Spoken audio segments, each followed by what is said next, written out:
help them find the places where they are great and help them be better. Not just in what you tell them, but in how you help them as a leader. You coach them and help them become better. This is the Flavor of Leadership podcast. I am your host, Clint Hoops. Together, we explore the unique blend of leadership wisdom that helps top leaders consistently achieve work goals, develop personally, and find fulfillment with family. Let's get started. Welcome to the Flavor of Leadership podcast. So grateful to have you here with me today. As you're listening today, please look for those insights that might change your actions in some small way or maybe some large way. Even though the things we talk about on the show may not apply directly to your situation, those little insights are the things that will allow you to change something, maybe small, maybe large, in your own life. And if while you're listening, you also think about someone else in your life that could benefit from this message, please don't hesitate to share this message with them so it can help them and also help the show grow. Thank you. So today, I want to talk a little bit more about overthinking. Now, back in episode number 66, I did share about overthinking, about how sometimes I have a tendency to overthink, and some of you may as well. Or if you don't, you might have children, a spouse, or employees that do have that same issue in their life of overthinking things a bit too much. Now, in episode 66, we talked more about overthinking and how it can cause analysis paralysis of some sort, right? That can happen in people's lives and stop them from action, right? Action is, in fact, the cure to analysis paralysis or overthinking. And so it's kind of one of those tough things for people to get over. But today we're going to go on a little different side of overthinking. And it's not always people that overthink that have this issue. The issue of listening a little too much to what other people say. What do you believe about yourself? Are they all things that you have, carefully thought about and decided to believe, or are they inputs from other people in your life? Maybe they're people you care about, people you love, your family, your parents, a spouse, a trusted friend, other people in your life. Help to craft what we believe about ourselves.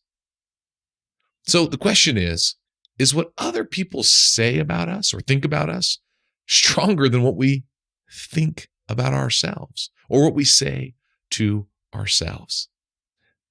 Henry Ford has a famous quote. He says, "Whether you think you can or you can't, you're right."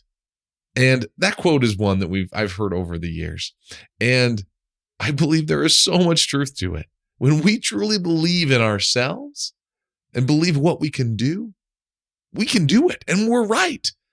We think about self-fulfilling prophecies. What is that? It's nothing more than thinking something and having it actually come true. And so we see that in our lives constantly. And we will often take the input that comes from other people and we will start rewriting that story that's going on in our head. And our actions will begin to change based on what we are thinking and what we believe based on what other people might be thinking and telling about us. So, what do you believe about yourself? And what have you internalized from other people? And even one step further, what have you said to others that they have in turn internalized about themselves, for better or for worse? I can't help but think about this and start thinking about myself in elementary school. So starting in kindergarten, first grade, I struggled a lot. I had a really hard time reading, and it was a struggle for me. I remember how hard it was, even though I was young. I remember just how hard it was. But I also remember my teachers and my parents telling me, how great I was. And they appreciated me for how hard I worked. And they would tell me that I was a great reader. They would tell me that I was a great student. And you know what's funny? Not only did they tell me those things, but then their actions supported it, right? They would help me extra. They would do extra things to help me succeed and help me become that person they believed I truly was inside. And guess what happened to me? I believed it too. I believed it too. I remember believing I was great at reading and a great student before I actually became that person. Then as time went on, guess what? I mean, heck, I went through all the way through high school with nearly all A's, all the way through college, through my master's degree with nearly all A's in every subject because they believed in me. I went from being the kid who could barely read to the kid who loved reading. And to this day, it has changed my life. I love reading. I mean, I read constantly. And all of that was instilled to me at a young age based on what others believed in me and what I chose to believe in myself. So we're not victims, right? Where people can tell us something and then we instantly internalize it. We get to choose. But surrounding ourselves with the right kind of people and being those right kind of leaders can make all the difference in people's lives. Going back to earlier in life, it actually, on a negative example, makes me think of when I was in sixth grade as well. When I was in sixth grade, I remember I had saved up much of my money. I had worked because I wanted to get these shoes, right? There were these very specific shoes. And I remember that I could have gotten the name brand version of these shoes, right? The name brand that everybody knew. But there was another pair that was essentially the knockoff version, and they looked almost exactly the same other than the tag. And I remember my mom, she took me after I earned my money to go and buy these shoes that I wanted. And I wore them to school. I was super excited. I'm like, these are great. Looks exactly the same as everybody else's. Wore them to school. I was totally stoked. And guess what happened? You guys probably already guess it, right? Because you've been in sixth grade, been 12 years old as well at one point. You know, I'm saying a friend in air quotes. This friend I had said, "Oh yeah, those aren't the real ones, are they?" And I was crushed. It was so funny. I didn't even really care about my clothes that much, but heck, at 12 years old, everyone wants to be cool, right? You all want to be able to be seen as someone that everybody wants to be around, or that you fit in with the crowd in that way. And man, that crushed me. And I remember I went home and I took those shoes off and put them in my closet. Never wore them again. I was embarrassed by them, right? I let someone tell me this story, right? Tell me that it wasn't cool to wear those shoes. And that example, that story has stuck with me over the years. It took me a little while before I realized that, man, first off, maybe I had the wrong friend. Second off, why believe them? Why believe them? And over the years, I've been able to do better in that and not always believe what people say about me or about my choices in that way. So, but who are we? Are we those wonderful teachers that helped me be able to accomplish those amazing things, right? Not only told me that I was great, but helped support me to become that person? Or are we that person in my school that was bringing me down, right? And wasn't there to truly provide anything constructive or helpful? Yet we believe them. What kind of leader, what kind of person are we to those around us? What are the things that we say that are now going on loop in someone else's brain? Whether it's an employee or a child or someone else, what are the things that we're saying that are going around in their head? Is it saying that they are good enough? That they are amazing? Or is it just the opposite? John Acuff, he's a speaker and author, and he wrote a book called Soundtracks. recently. And it's all about overthinking and about what you tell yourself in your head, about the soundtrack that goes on in your head. And this is his quote. He said this: "If you listen to any thought long enough, it becomes part of your personal playlist." Right? So if you think of that story that's going on in your head as a playlist, if you listen to any thought long enough, it becomes part of your personal playlist, what you're telling yourself. And it becomes essentially a part of you and starts to change your actions, right? We always know that any action was first a thought, right? It's a thought and then it's an action. And so our thoughts begin to change. Our actions too will begin to change. So we have to be proactive about what we think, about what we tell ourselves, and also about what we tell others. Just a few days ago, it's actually what prompted this podcast. We were just about to start dinner. Actually, I think we were cooking dinner in the kitchen. And one of my little boys, my 6-year-old, he loves to write notes to people. And I love it. I love the notes that he writes. He writes amazing things. Actually, so many of my children are great at expressing gratitude and helping people see where they're great. It makes me so happy. They leave me notes all the time. And it fills me full of happiness and it makes me feel great. And so my 6-year-old, he had written a note for my 3-year-old. And of course, my 3-year-old can't read. So he had to have somebody tell him what it said. And the note, I don't remember all the note said, but the note did say, "You are so creative. You are so creative." And it's so funny, but my little 3-year-old, he's like, "I'm creative. I'm creative." And he started saying it over and over again. He was kind of chanting it and yelling it. He's like, "I am creative." and it's so funny because it just got to the point where it made me think, oh my goodness, I'm so grateful that he is internalizing this thing that he is. He's a creative person and he believes it and he knows it. He's shouting it from the rooftops.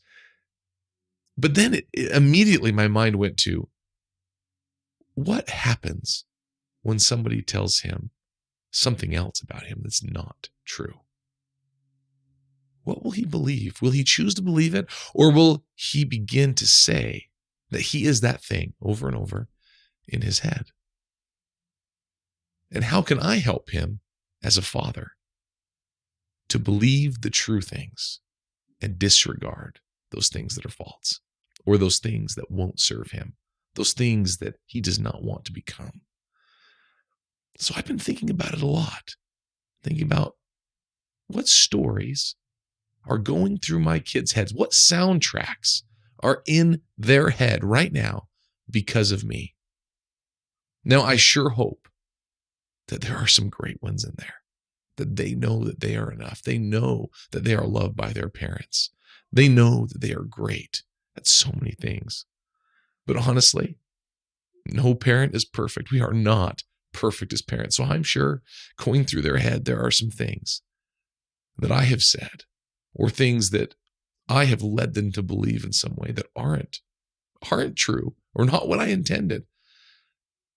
And I want to make sure that with my children, I'm helping to combat those things in their head with the good things and the things that they know I believe about them and that they will believe about themselves. And then I think about employees. What do our employees think? What's going on in their head? Are they thinking, I am amazing. I am the best receptionist in the world. I know it. I'm told it constantly. I am the best salesperson in the world. I am the best engineer. I am the best fill in the blank. Whatever it is, whoever you lead, whoever you manage, what do they believe based on what you're saying to them? What is it reinforcing? What is it reinforcing for them? At work, I'm not suggesting that we just go ahead and never give anybody any constructive feedback and just tell them, hey, you're great at this and you're great at that. And when it's not really true. No, I'm not saying that. I'm not saying we don't help them work through things or help them with things they're struggling with or help them identify places where they struggle. I'm saying help them find the places where they are great and help them be better. Not just in what you tell them, but in how you help them as a leader. You coach them and help them become better. So they begin to have that soundtrack in their head, reinforcing where they're great, because they will do more great things for themselves and for you, their leader. And their results will show because you believe in them. The remedy to this, right? The way to make sure people have the right soundtrack going on in their head or the right story is through consistent and clear communication. Now, how's that happening as a leader? We've talked about this over and over again. And why? Because it is the thing that we most often fail with, is the communication. And communicating clearly. Consistent one-on-one meetings are the key. They're magic. Consistent one-on-one meetings with your employees will make it so that they not only have clarity on what a good job looks like for them and what is necessary for their job, but you will also be able to help them see where they're great, and you can help them become better, even better than they are now. But without having the one-on-one meetings, you won't know where they're improving. You won't know how they're performing based on the metrics that you have for that role. They won't be clear. You won't be clear. And in the end, the performance that you're seeking won't happen. The personal growth that they need to love working at your company, they won't have it unless you're having that consistent one-on-one communication that is clear. And you as the leader, it's within your control. It's within your control to help them see it and to help them improve. So, what can you do about it? Well, it's an easy thing. If you're not doing one-on-one meetings consistently, start now. Do it now. Schedule them. Don't just assume that the communication that you have in the hallway or in other meetings when you're in a group is good enough, or that drive, into a sales call or that drive to a meeting is enough communication to count. You need to have specific metrics, specific things that you're working through so that they're clear, you're clear, and that communication can happen in a consistent one-on-one meeting. If you want more help or more thoughts on one-on-one meetings and how I run one-on-one meetings, go ahead, go to the link in the show notes, or just go straight to my website at clinthoops.com, CLINTHOOPES, or once again in the show notes. And you can download my free one-on-one transformation guide. Go ahead and download that, and you'll be able to have the step-by-step guide to make your one-on-one meetings amazing, so that you can know that your employees have a soundtrack in their head, have a story in their head that says that they can be great and they will live up to your expectation of them. You got this. Until next week.